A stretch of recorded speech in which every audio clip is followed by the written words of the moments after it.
I feel today? Ask yourself this question. What time is it? Game time! What time is it? Game time! What time is it? Game time! What time is it? Let's go! We ready! We ready! We ready! We ready! And don't do that! And don't do that! When I step on the field, I send one message. And this is what it feels like. This is what it feels like. Football is getting hit. That's it. It's gonna be football now. What time is it? Game time. What time is it? Game time. What time is it? Game time. What time is it? Let's hunt now. Let's hunt now. Let's go. Let's hunt. We ready.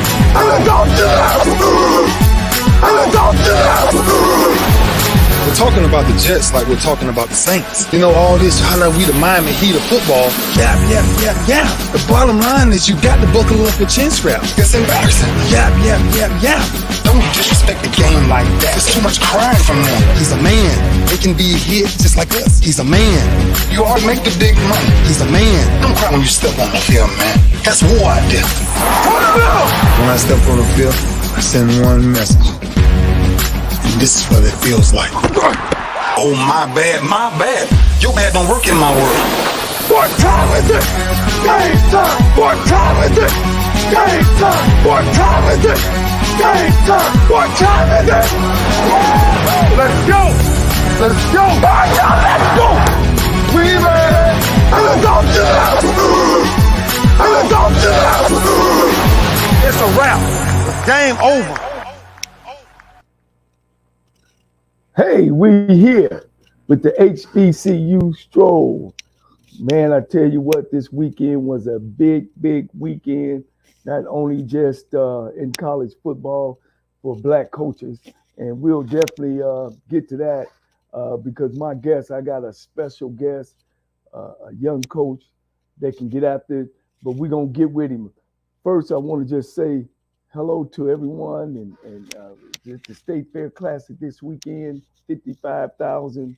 I want to thank Al Walsh for all the hospitality, the things he do. He's been handling that game for 45 years. And just to go over a couple scores in that game against Prairie View and Grambling. And of course, everybody knows now that Prairie View was the victory at 34-14. Southern all over Pine Bluff. Coach Dooley got things back together, 59-3. Texas Southern, man, come on. My alma mater, we got to get it together. Lose to Alabama State 16-13. It was a defensive fest. Great job again by Alabama State. FAMU is a winner over Valley, as everybody knows. Valley's offensive coordinator is no longer there. Coach Dancy is trying to put it together. They fall to 0-5. Let's hope they come back next week and get a victory. Alabama A&M finally got in the win column, beating Bethune-Cookman 35-27. As everybody knows, Jackson State was off. It's time. It's time to bring my guests on. Lane College hadn't had 3 winning seasons in 30 years, excuse me.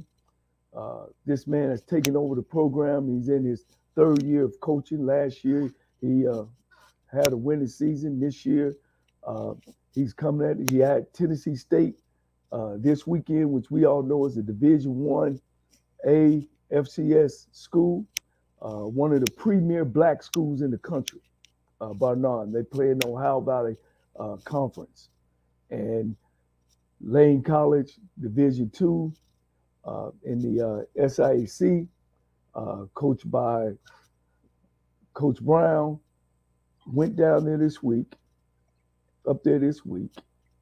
and defeated a Division I program. And Coach, how you doing? I know you're on cloud now because I'm on cloud now for you. Hey, I'm doing great. You know, I'm about as on cloud 9, space, Mars, whatever. I'm still on it. So you know, I want to give all the honor to Jesus Christ, my Lord and Savior. And man, it's outstanding. To him, he get all the glory because he made it happen for us on the big stage. Well, I'm gonna tell you, man, that's so true. Shout out to your staff. Shout out to your players, the trainers, your support staff, the athletic directors. This was a big win. And like I told you when I called you after the game, that I don't know if you know, it's bigger than just for Lane. It's big for me. It's big for Doug Williams, one of your mentors, Melvin Spears, one of your mentors, Right. your former school, your alma mater, Grambling State. That I look at it as not only that it was just a victory. I look at it that you showed and demonstrated that you can go through the grind in Black college of being an assistant, being a coordinator, and being what they call a Black college coach and win a big football game. Yeah, I just want to, my AD, Derek Burrows, he fully has my support. He has my back, him and the president, and I want to thank them for giving me the opportunity to be on this platform. With all that being said, Coach Williams gave me an opportunity to start coaching 20 years ago. I've been coaching college football for 20 years, and I've seen it all, and I'm a product of HBCU. I went to Graham. I played for Graham. I was in Eddie Robinson last recruiting class, and I played for Doug Williams, Coach Spears, Coach Scott, Michael Roach, and the list goes on and on. Coach Hayes, O-line coach, Sammy White. So I've been around a lot of legendary coaches. So all that, is on the inside of me. That's my heart. That's my brain. And the expectation for us here at Lane is the same thing when I was at Graham, is to win. The expectation is to win. I'm still trying to chase your record of get 8 games instead of 7 when you was here. So the kids love it. They fight for this college. They love Lane College. My coaches do an outstanding job of coaching and making sure we're in the best position to make plays. I have an outstanding staff. Derek McCall, my assistant head coach, played at Jackson State. Coach Mike Vite, who was down with Pete Richardson when I was playing at Southern as the defensive coordinator. And then I got a group of young coaches. And Jeremy Patterson, Chris Patterson is my O-line coach that was in the CIAA for a long time. I coached against him when we was at Shaw University with Coach Asbury. Anthony Blackman was my defensive back coach, defensive specialist. Right. Then my son is coaching the wide receiver. So he played at the University of Arizona. Matter of fact, his wide receiver coach was the offensive coordinator on Saturday. So, offensive coordinator for Tennessee State. Yes, sir. Okay. That was my son, wide receiver coach, when he was at University of Arizona the last 2 years. Yeah. So, we're around it. And if you're smart, you'll adapt. If you don't, you'll die out. And we always can make adjustments within our program, game day operations. You've been here, whatever you got to do to get it done, you got to do it. So, I just appreciate the college for giving me, myself, and staff and the players the opportunity to represent the Dragons. Yeah. Well, let's talk about Lane College. Of course, I've coached there and what, 1,300 students. Right. 26 scholarships, I think, or 20 scholarships you have. I know when I was there, I had 7. So I see the progress that you got. Different administration there that understands what football means to a college. Correct.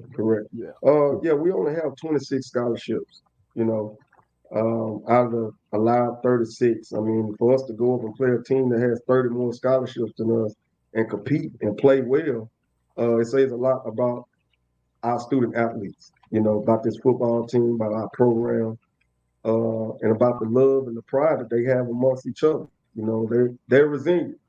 The pandemic, a lot of people say the pandemic hurt them. It made our team strong because we bonded more together as a unit. And it's all about family for us. And that's where the kids go out and fight. Yeah, yeah.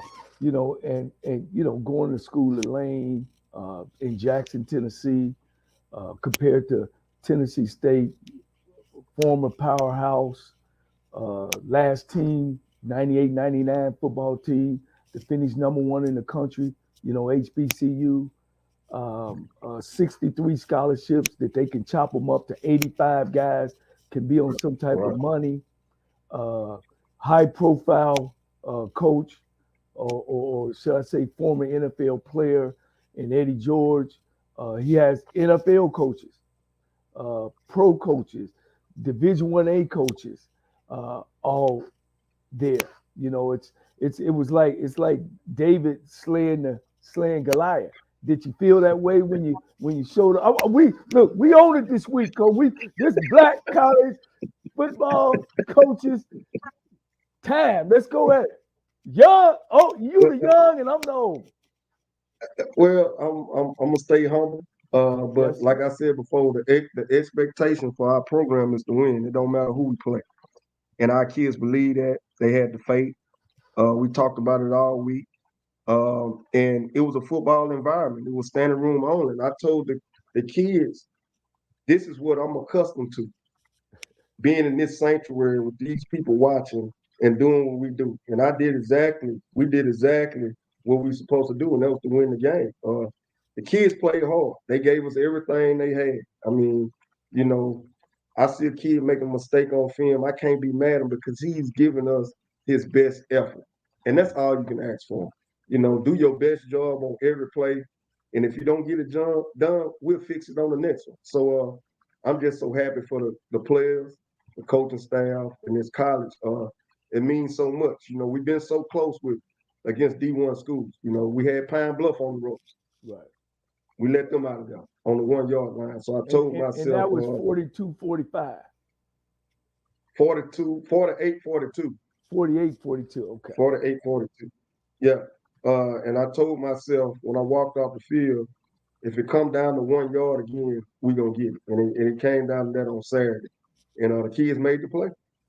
Yeah, yeah, yeah. Now, I'm gonna be a little messy now because I can. This is my show. Now you ain't playing in the NFL, did you? No, sir. You ain't coached in the NFL, have you? I did an intern with Kansas City Chiefs. Okay. Romeo was the head coach. Right. Coach Williams allowed me to go over there for 2 weeks, but he told me, "You coming back now? Don't let them keep you. You coming back." So I did what Coach Williams told me. I didn't stay. They wanted me to stay, and I came back to ground. Right.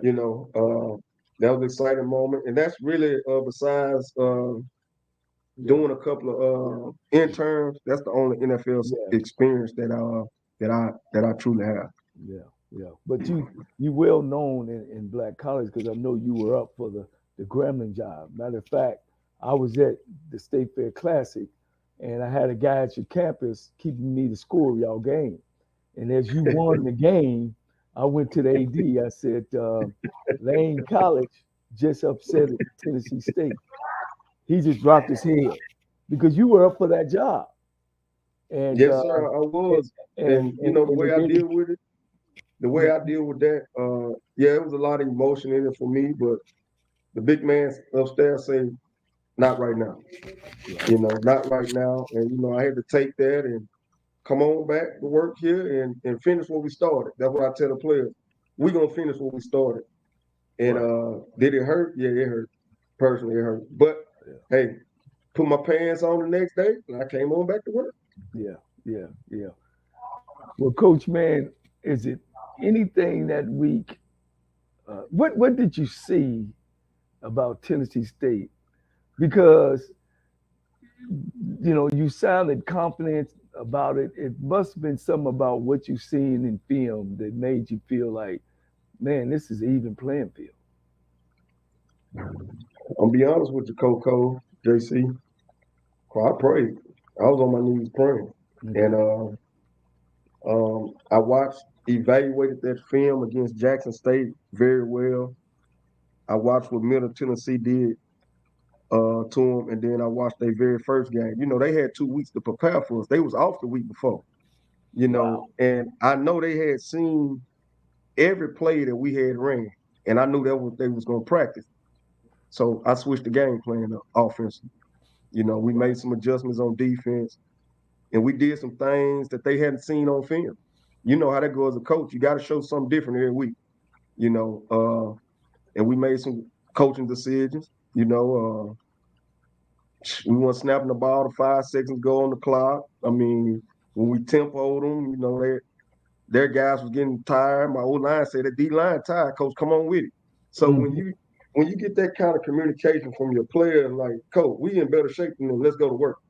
Well, And you got to believe in the guys that's in between them right stripes that's playing the game. A lot of coaches, some guys don't listen to their players. I'm a coach that listen to the players because guess what? They the ones out there in the trenches. well, They the ones out there in the trenches. So we switched it up.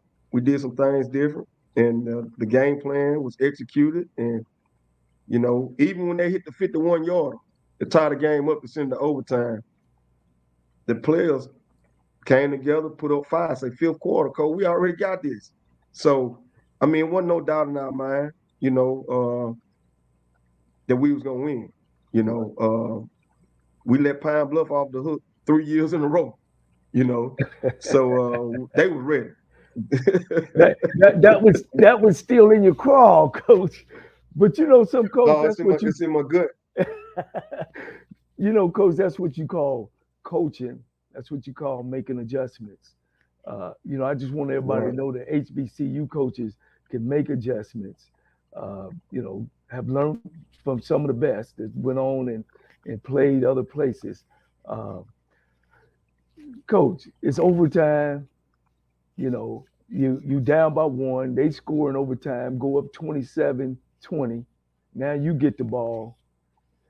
Were you thinking at that time when okay, we got to go on the other end. It's our turn to score. Was you thinking that time that if we score, I'm going for two?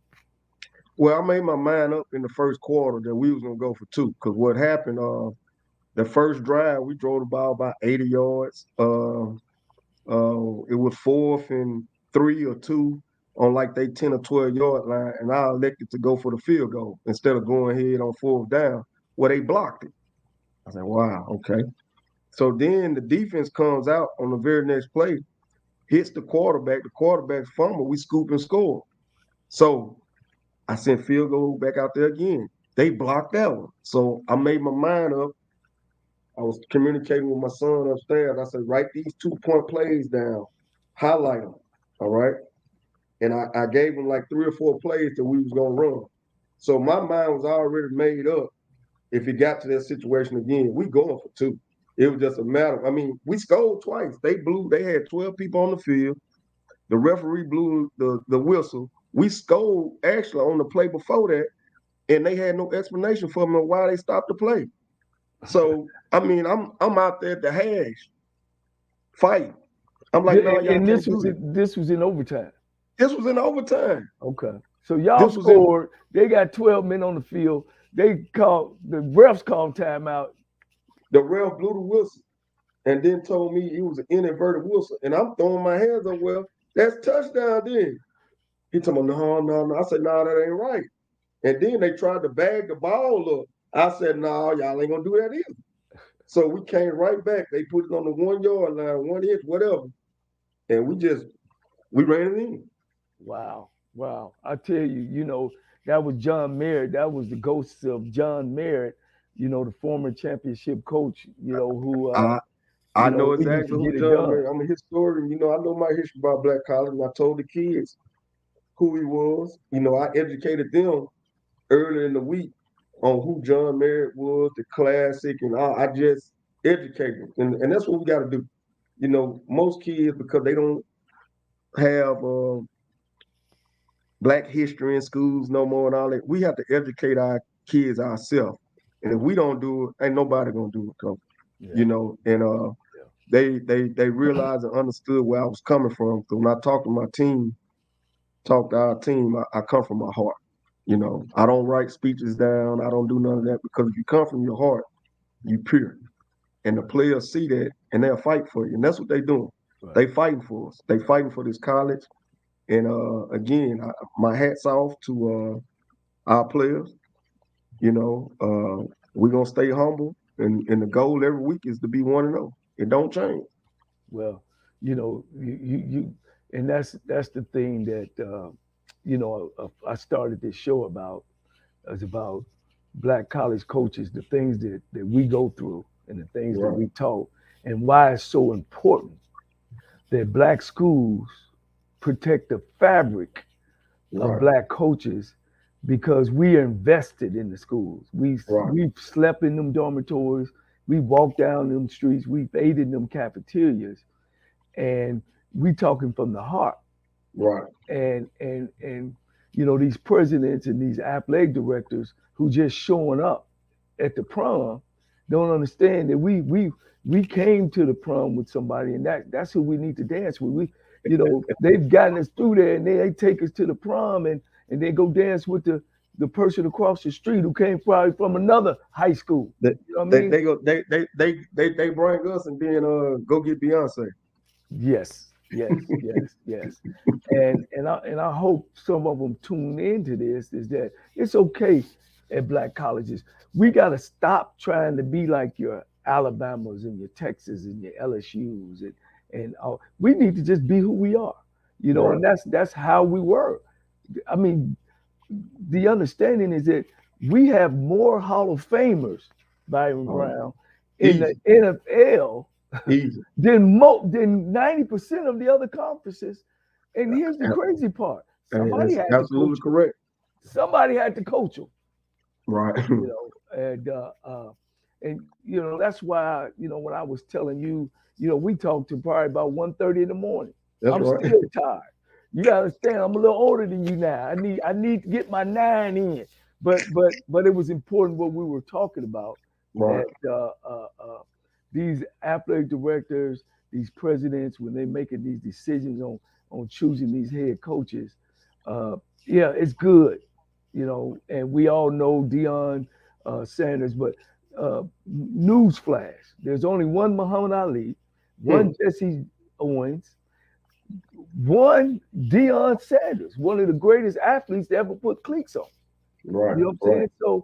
So I get that. I get that. But we gotta leave room for the Burning Browns who I take my hat off to. You got your son coaching with you, and you got your sons playing for you.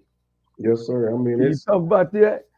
hey, man. I'm gonna tell you something. I'm gonna be honest. Something I always prayed for. And I'm gonna be honest. If they wouldn't have fired Doug Williams at Grambling, my son was coming to play for us at Grambling. Once we got let go, I told him, "Hey, choose wherever you want to go and go be great," and he did that. So it's something I always prayed for all us to be together at this level.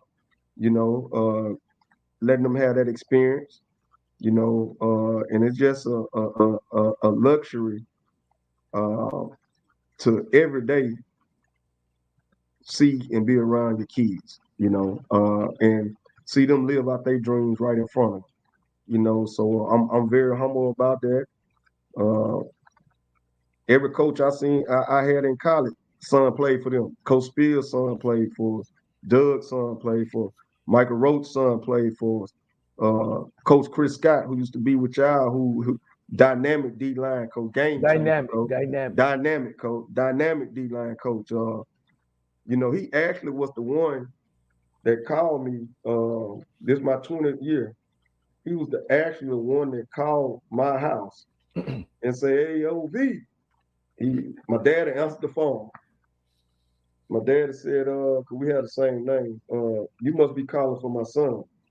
So I got on the phone. He said, you want to come coach? Because I had asked Coach Williams in the spring that they need some help. He said, no, we got it. Because I was in grad school. I said, well, Coach, I'm going to be here. I'm in grad school. So if you need me, let me know. So Coach Scott called me. He said, man, you want to coach? Come be the defensive assistant? I said, yeah. He said, when can you be here? I said, I'll be there in 45 minutes. So, Shreveport just an hour from Grambling. I didn't look, Coach, I was so excited. I I didn't even ask Coach Williams how much money I was gonna make. Was he gonna pay for my school? I ain't asked nothing. I just came in there and went to work. Right. Came and went to work because I was excited about the opportunity to be a coach. Even though I got an engineering degree, me and Coach Spears probably the only two jokers in the world that got engineering degree as coaching football. Time out, Coach. Time out. I got a civil engineer degree, Coach. Okay, well, you know exactly what I'm talking about. Yeah. But yeah. so at that point in time, I had just got through playing. I was still fresh. I was captain of the team. All the players respected me.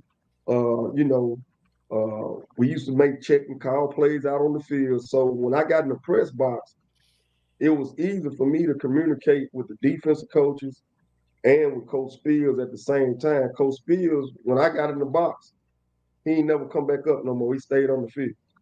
And our communication was, what you see this series, what's going on, what they doing to him. So once I gave him the plays and what we talked about during the week, he got off the headset and told Michael Roach, tell him, hey, they doing X, Y, Z to us. Let's do this. And I don't think I hear Coach Williams saying in my ear, man, I hear you up there calling both sides of the ball. So it's always good, and I say this all the time, you got to have a good set of eyes up in that press box. It is so important. Every Batman need a rock on both sides of the ball. And if you think it's all you, that's when you messed up. Because if you don't listen to your help, you're in trouble. Yeah. You're in trouble. So we do a great job of communicating on our staff. And I take my hat off my coaches. Everybody got egos. But on game day, I don't want to hear none of that. Right. I do not want to hear none of that. We're going to work together and let's get this done. Edward Scott? That's my uncle. That's my uncle. He said, you're looking good, nephew. Great interview. Yeah, tell it like it is. Yeah, Since I met you, you don't do nothing but tell it like it is. Hey, it's the truth. It's coming from my heart. I gotta ask you, being a former Lane coach, when y'all got back to the campus, did you go ring the bell? No, they almost broke the bell. Hey, they almost broke the bell. I had to tell them, all right, that's enough. Man, I know. Hey, look, I used to have Jacoby Jones. He outrun everybody. That's right. He make his plan to get off the bus, and he outrun everybody to the bell. That's right. That's right. Yeah, I just talked to Jacoby yesterday, man. We stay in contact. All the former players, man, they pull up for this program, and I talked to and former coaches.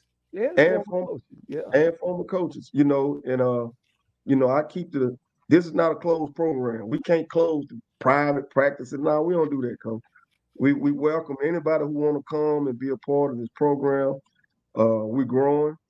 We have 125 football players on this football team right now. Even though I only have 26 scholarships, we still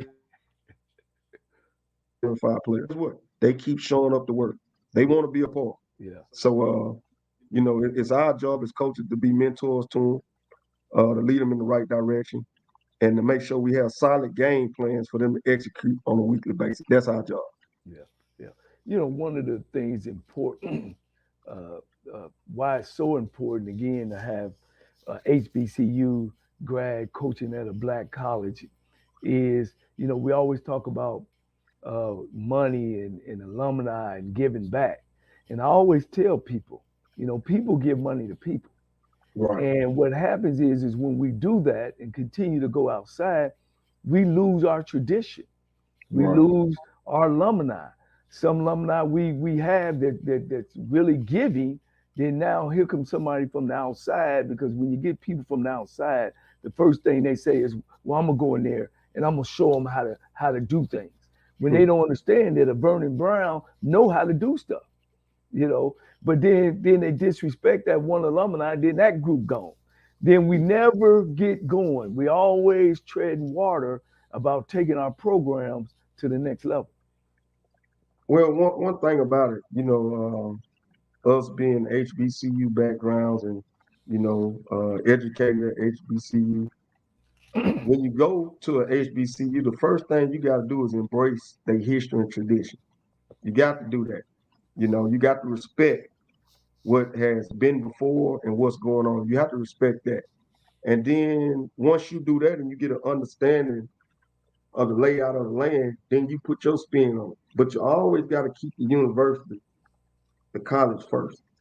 So you have to embrace all that because it means a whole lot to the alumni that you respect the heritage of the school. You know where I'm going to go now. I walk you into this one, young boy. Hey, Burnell took the G's off the helmet. Come on, Bernie Brownell took the G's off the helmet, coach. That's tough for me. And I'm just gonna keep it to me. That's tough for me to see. They out there with black helmets. Tears, I'm rubbing it in, coach. But blood, sweat, and tears. I've been there. I walked them streets. I ate in that cab. I was in that locker room. I was in the old locker room on practice fields. But to see that it hurts me. And I know a lot of my teammates feel the same way. As me being the captain of the team, I can say that. I'm speaking for everybody. It hurt. Yeah. I somewhat, I had a chance to meet Hugh Jackson, who I think is a fine coach, a fine guy, and I had got his reasoning, but once again, it's just like in my alma mater, right behind me is the Texas Southern helmet, and see that logo right there. Then it goes to another logo, and then now we got the same logo as Prairie View have. And I don't have to say why we have that logo. And that stuff stops. That hurts tradition. The only logo I know about is the one that had T with the little S and the little U. Man, that's I just think that I don't think you could go in Michigan and do that. Or Ohio State and change the O, or Alabama and change the A. And that's what it hurts us, man. And once again, I don't want to repeat myself, is that we just tread water as black schools and don't forget about the history like you talked about early, because there's some great people who walk those hallways. Right. Well, I mean, I said my piece. It hurt a lot of us because when we came to Grambling, Coach Eddie Raw was on the downside, on the back end, and we fought from freshmen. Coach Williams, Coach Spears, Coach Roach, Coach Scott, Coach Sammy White. They didn't go out and recruit a whole bunch of transfers. They said they was going to build this program and start with these freshmen. And that's what we did. And the same thing that we've done here at Lane. We built it from the ground up, from 2018. And these kids are still here. And I took that same formula that we used at Grambling and put it in place here at Lane College. And, you can be anywhere you want. The older team gonna win if they got talent and experience. I have players, my seniors, I take my hat off to them. I tell them all the time, I appreciate y'all. Thank y'all for coming back, because they didn't have to come back, Coach. They could have went on and left, but they came back, and we agreed to finish what we all started. And we gonna keep plugging. We got a big one this week, Kentucky State. I know we got to stop the dive option. So we got a big task. So we ain't got time to keep talking about Tennessee State is on to the next. Right. When you went into that game, you showed up, of course, and how did the Tennessee State treat you? Did they treat you like, man, it's gonna be a tough one, or did they give you guys some incentive to say, man, these people really taking us lightly? Well, I mean, we've been battle tested. We went and played South Carolina State a couple of years ago. We played Pine Bluff the same year, and these the same kids. So being in that atmosphere, in that stage, they was comfortable. They was comfortable. Both bands going back and forth and all that. But I told them, when they punch, we gonna punch back harder. When they swing, we gonna duck, and then we gonna jab them. that was the mindset. Every time they have a answer, we got to have another answer. So we did a great job of preparing for each situation. It came down. They kicked the field goal, 51 yards, and it went in. I was like, wow. So that kicker right, that was major. That man, that guy, that got leg. So when we went into overtime, we felt good about the situation. Well, and by that time, you guys had led the whole game. You went at halftime up 13-10. 13-10. They came Correct. out and scored.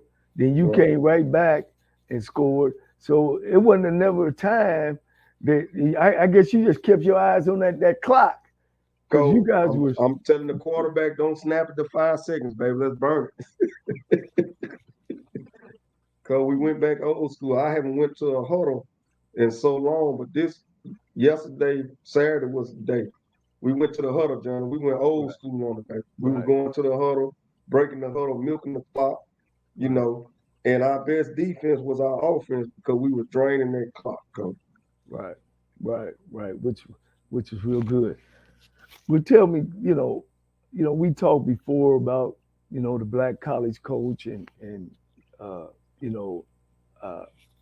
I hear Dion talk about, HBCU and different things, and he come up with some great ideals, but most of the things he says and do, of course, and you've been around and you've been coached by some great coaches, as well as you're a great coach yourself that, been there, done that, have said that. But how does it make you feel, when we're talking about, there's going to be some job openings, there's some coaches on the hot seat, but then you start hearing all these names, of former NFL players that's been on the couch or have showed up at some football camp.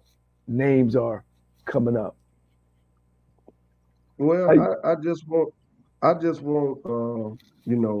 as a community, for the athletic director and the president to give due process to the guys that have been putting in the work. It's a lot of coaches that's being overlooked. But I want them to be fair in the guys that's put in work. I mean, it's like if you're in corporate America and you working at Fortune 500, they pull up within and don't go outside because the people have earned their rights to be in their position. But when you're at school, people at the top, they make decisions. You have to live with them. But it is a lot of great qualified coaches out there that have put the time in and the work in to be in that position. Yeah. So I'm just gonna stay positive and keep it going. I have Ahmad say, "Hey, Coach, great win. I believe you coached my son in 2012 at Grambling on the defense, his first year." Yeah, I did. Well, I did. Let me, again, I don't hate to repeat myself, but I coached, of course, you can see the Tennessee State there and then the lane there. And I know Tennessee State, 98, 99 football team. Some of the coaches on that staff are still moving on and coaching. But the bad part about it, and I want to make this comment because I am on the page, they got a 98, 99 championship team that you got guys that came off that team that's coaching today. Some of them coaching Division 1A, some of them coaching in high school. And the sad part about it, Vernon, is it's like that those 2 years are lost years for them. And wow. I got my platform, and I'm saying to them guys that it ain't lost for me. I want to continue to tell you guys that you were champions, and no one else has done it like you have. But if somebody was going to win, it was going to be a coach like Vernon Brown, who came up just like you guys came through. But fortunately for Vernon, he's got an opportunity to show the people that there's some great coaches that come from out of HBCU. The things that happened to Doug Williams, great coach, HBCU. Right. But what happens to guys like Doug and Melvin and stuff, it gets into a personal thing between the administration and the coach. Right. And Right. we as leaders and we as black people and black men, we got to leave the personal feelings out of business. Right. You know, I'm 59 now. We got to stop making personal decisions because I don't like the guy. You Right. got to look at what he does, look at his resume. What has he done? Now, Vernon Brown, I'm going to give you your resume. Vernon is a guy that can come in a program and turn it around. So if your program is already up, maybe you might not want Vernon. But if you want to turn your program and win, then Vernon Brown is the person that you need to call. You know, Yeah. so that's where I think that we need to get away from and stop hiring a guy that opens the door of the hotel and then bring him over to your hotel and give him the keys to make him be the general manager. We got to stop doing that, coach. Stop giving your keys to your NASCAR when the guy only drove Volkswagens. And maybe I didn't even drove it. He probably was just in the back seat. You know, we need to quit doing that because we give HBCUs a bad name. And this is what happens, Vernon, and you know this better. Once they come through our conference, get their butt kicked, then they leave and say, well, I didn't have enough shoes and I didn't have enough helmets and I didn't have enough. Go ahead, give me your spiel, bro. I know you give it to me. That's my spiel. Well, we got a little saying we used to say all the time, you know, we doing everything with nothing. And we all, you know the saying, We can Coach. do a lot. We can do a lot with anything, coach. Because people used to ask me, you know, the thing I hate, Berman, is when I hear coaches, oh man, we need more scholarships. I had 7. You had 26. Oh man, we locker room. Vernon, me and my brother built them lockers over there lane. and laid the carpet. And we tilled the field and threw seeds out and watered it. Yeah, Jacoby told me where the weight room used to be. It's right across the hall from here, man. Right So across the hallway, coach. right Coach, across the hall, man. it was in the office. It was in the office, coach. And coach, we beat everybody. We beat everybody. That's right. We went 8-2 and 7-3. We That's beat right. everybody. That's right. Vernon Yeah. Brown, you just all you wanted was an opportunity. But That's the it. G-Man is seeing this, and look, I'm a coach. I wish Hugh Jackson well, but if he don't get it done, man, we got Vernon Brown right here waiting in the wings. You know, there's a lot of jobs gonna be open up, but Lane ain't gonna want to. Whoo, it'd be tough, man. You done something Lane ain't been done in a long time, coach. Hey, one day at a time, coach. One day at a time, JC. And you know, the other part of this game was when I first started coaching at Grambling 20 years ago, we played Tennessee State in Vegas, and we beat them then. So I told the kids about that. I mean, I done walked this water before, you know. So you know, it was all in God's plan for it. Wow. I like you say, you know, I remember I lost to Tuskegee, and man, I was mad at it because I felt that they was gonna stop me from winning the national title, black college title, which we came at number 2. Right. And I'm traveling on the bus and I'm hot. I'm crying. I'm hot. I cuss everybody out. And talk to my brother Norris. And I'll say this to you. And we talked the other night: is don't let them beat you twice. Right. And that go both ways. Like you just Right. said earlier, shit. We walked in there. I knew we were gonna beat Tennessee State.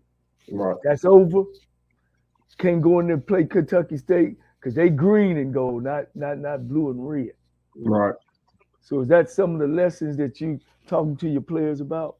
Yeah, once we have our team meeting today, because I get the kids off on Sunday, you know, I tell them 24 hours. You know, I know most programs come back in on Sunday. Well, I want to give the kids a fair opportunity to go to church and be with their family and come back and reset, you know, because everybody needs that time away for a minute, you know. So team meeting, you know, we're going to speak on it.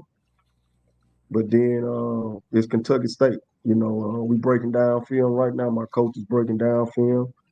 You know, they had a big win yesterday against Savannah State.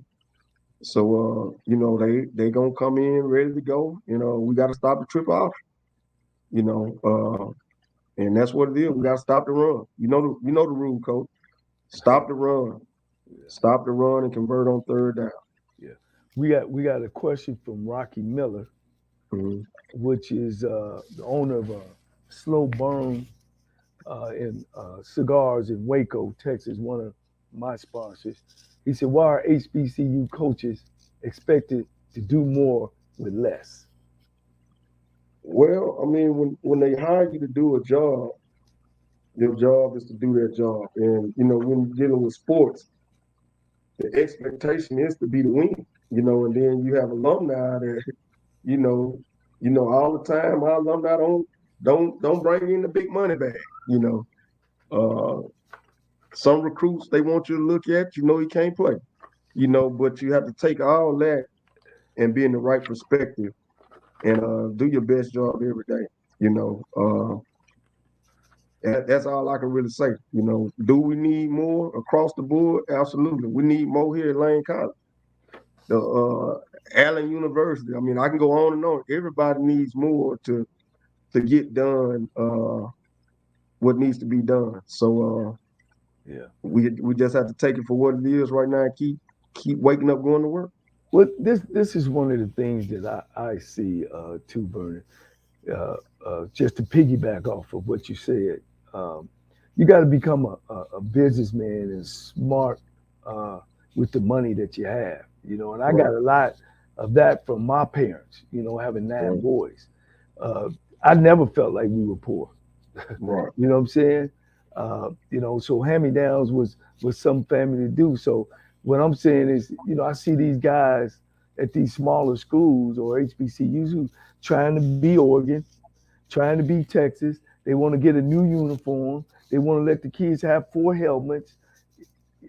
You can't do that, coach. You can't do that. Yeah, if you don't have the budget to do it, that when you send it across campus, they'll send it back. So we ain't got it, So how that worked too well. Yeah. So I mean, the only thing you can do is ask for it, and then they always gonna say, well, we can't do this, we can't do that. So at least I sent it over there. Right. But our school personally, our president and the AD. They've been doing an outstanding job trying to make sure we have everything we need. Let me say it like that. Everything we need. Right. And we're going to take that and we're going to go to work. It's not a lot of times when I go over there that I get told no. So we're in a great situation. I love my administration, support staff. Everybody's on board, so we just got to win.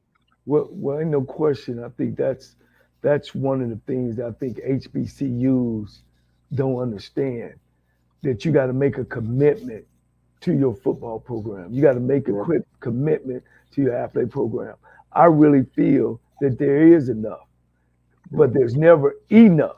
It is enough, but it's never enough. Meaning, if you spend it the right way and you have that winning football program, I know now, when I first went to Lane, it was 900 students.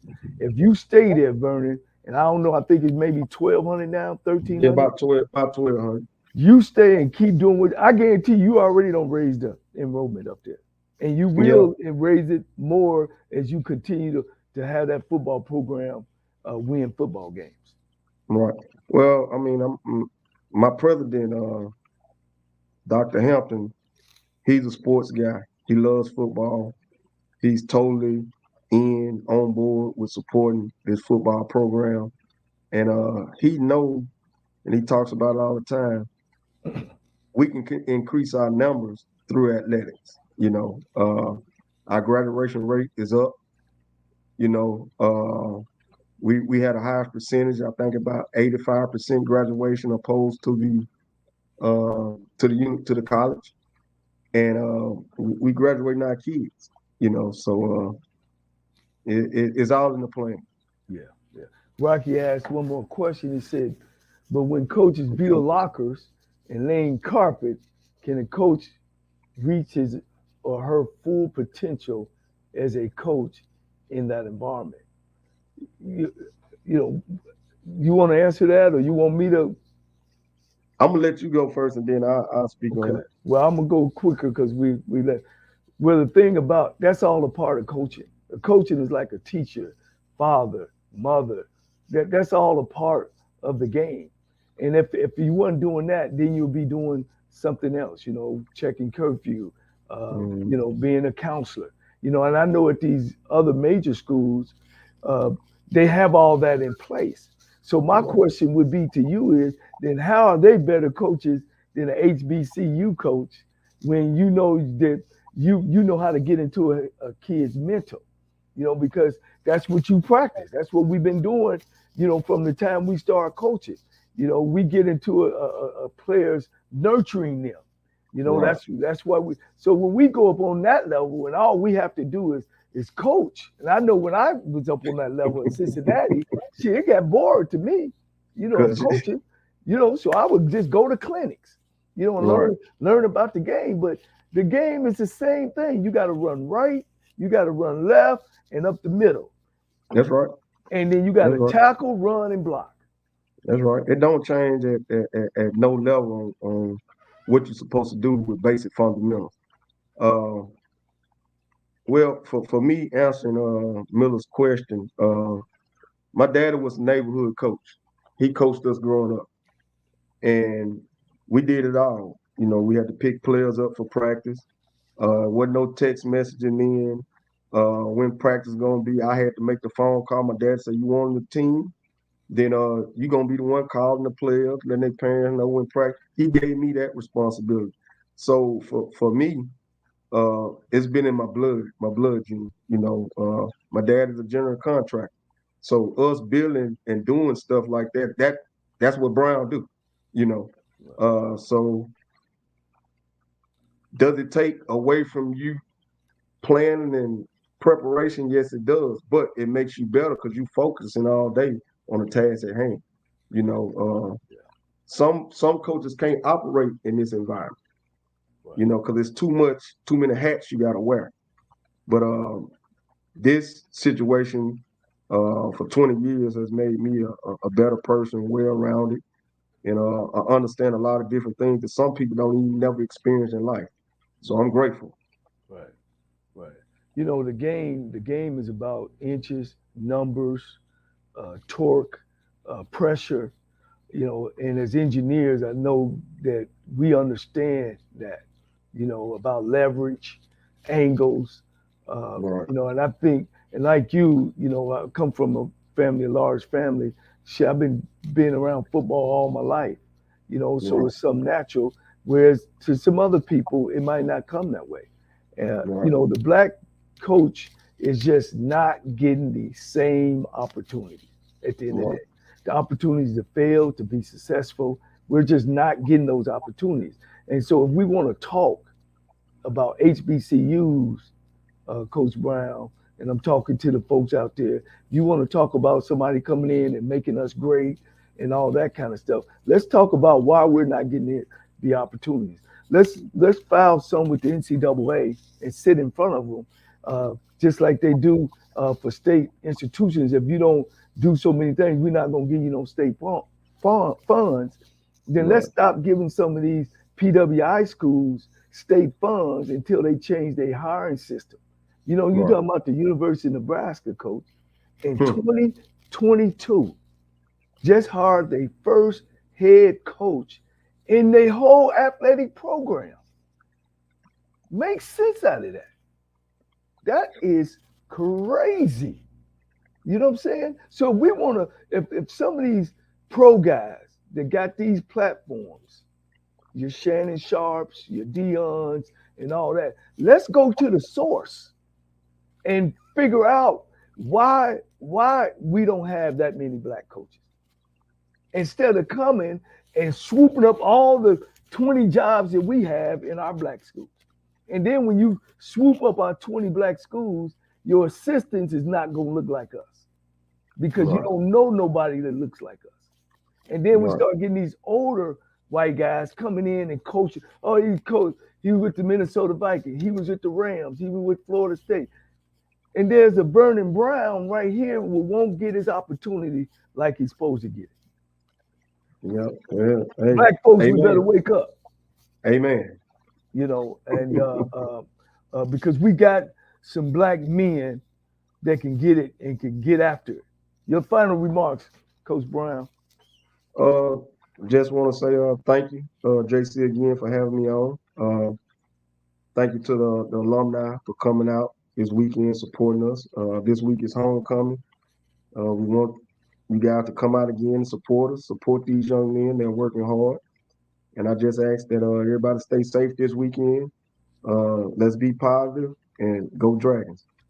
Hey, Coach, thank you very much, man. Look, boy, Lane College Dragons in my heart. You know, I know that everything about it. Tennessee State, man, to my ex-players, to my brother. Y'all still holding on after 22 years, same old guys.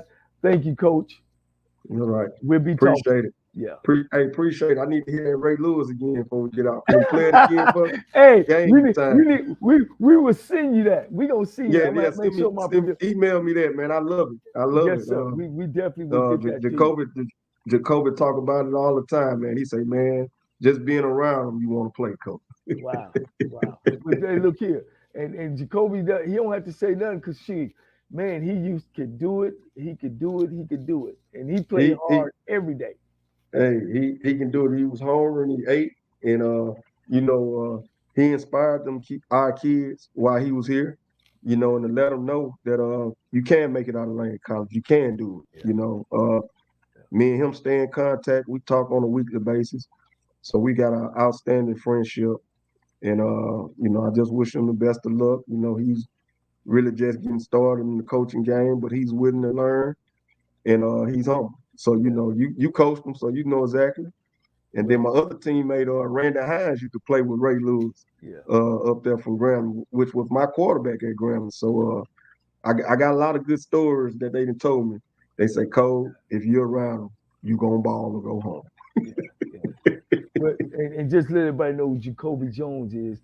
He's the only player in over 100 years of Lane football to be drafted, and he got drafted in the third round to the Houston Texans. So he's special to that college.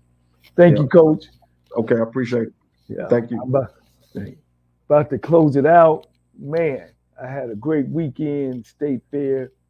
I've been telling folks for a long time, you got to give these HBCU black college coaches the benefit of the doubt. They underpaid, they overwork, they don't have the facilities that they need, but that don't make them not good coaches. If we want to fight, if we want to talk about HBCU, stop talking about HBCU. That's the little man. Everybody can talk about that. Let's talk about some of these major institutions and these major programs and stuff that don't have enough people who look like me. Let's talk about the NCAA, who we think that can make a change and do some things in these colleges.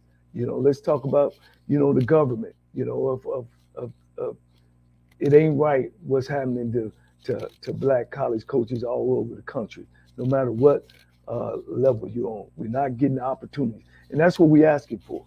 We're asking for opportunities, not handouts. Again, to Al Wash, ALOW Entertainment, man, we had a wonderful weekend. Thank you for extending. I want to shoot a shout out to Slow Burn Waco Cigars. They also got a bus that travels, and you can smoke cigars there and relax. You can reach them at slowburnwaco.com.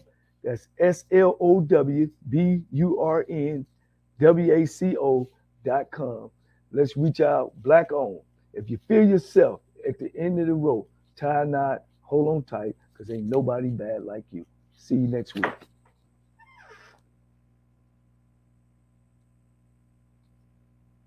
It's Sybil Wilkes with What You Need to Know. Today, is Monday, October 3rd, 2022. Number 1. One of the most public moments of American history was completed in a private ceremony Friday, the investiture of Supreme Court Justice Ketanji Brown Jackson. The first black woman was formally sworn in to sit on the United States Supreme Court during a ceremony that continues the tradition of very little technology, including video cameras present to capture the historic event. The moment marked the beginning of Justice Jackson's career on the nation's highest court as the new term begins, as it has for generations, on the first Monday in October. Number 2, the long-sought interview with conservative activist Virginia Ginny Thomas was realized Thursday by the House Select Committee investigating the January 6th insurrection. The wife of Supreme Court Justice Clarence Thomas stood by the false claim that the 2020 election was fraudulent. The House Select Committee, co-chaired by Congressman Benny Thompson and Congresswoman Liz Cheney, has tried for months to bring Mrs. Thomas before the group to get additional information about her role in the effort to overturn the election lost by Donald Trump. Number 3, doctors who spread coronavirus lies could be disciplined for unprofessional conduct in California under a law signed Friday by Governor Gavin Newsom. The bill declares that a physician or surgeon commits professional misconduct if they disseminate misinformation or disinformation about the nature and risk of COVID-19 and its prevention and treatment. It was the last remaining vaccine-related bill of note after the more controversial measures did not pass. Number 4, the University of Mississippi is paying tribute to 89-year-old Mr. James Meredith. The tribute comes 60 years after white protesters erupted into violence as he became the first black student to enroll in what was then a bastion of Deep South segregation. Mr. Meredith was honored Saturday during the Ole Miss Kentucky football game, receiving a framed Ole Miss jersey with the number 62, the year he integrated the University of Mississippi. Number 5, what is Holy Communion? Holy Communion is a practice of Christian churches where its members and those in attendance share a sacred moment with God. It's a time of prayer and meditation to and with God, and includes the intake of a small piece of bread or cracker and a sip of wine or grape juice, representing the body and blood of Jesus Christ. These 2 items are used because those were the items Jesus picked up from the Passover table and gave to his disciples the night before his crucifixion. Read more about it in today's newsletter. Here's your daily inspiration from Yogi's Jewels. Such is true. Maturity is accompanied by wisdom and patience. Join me today live on YouTube and Facebook at 7 p.m. Eastern, 6 p.m. Central, with comedians Huggy Lowdown, Chris Paul, and social justice activist Coy Malone as we discuss today's top headlines and more. Thank you to our What You Need to Know partners, Black Voters Matter and HBCU Go TV. To subscribe to my free daily newsletter, please visit SibylWilkes.com. Be informed, be empowered.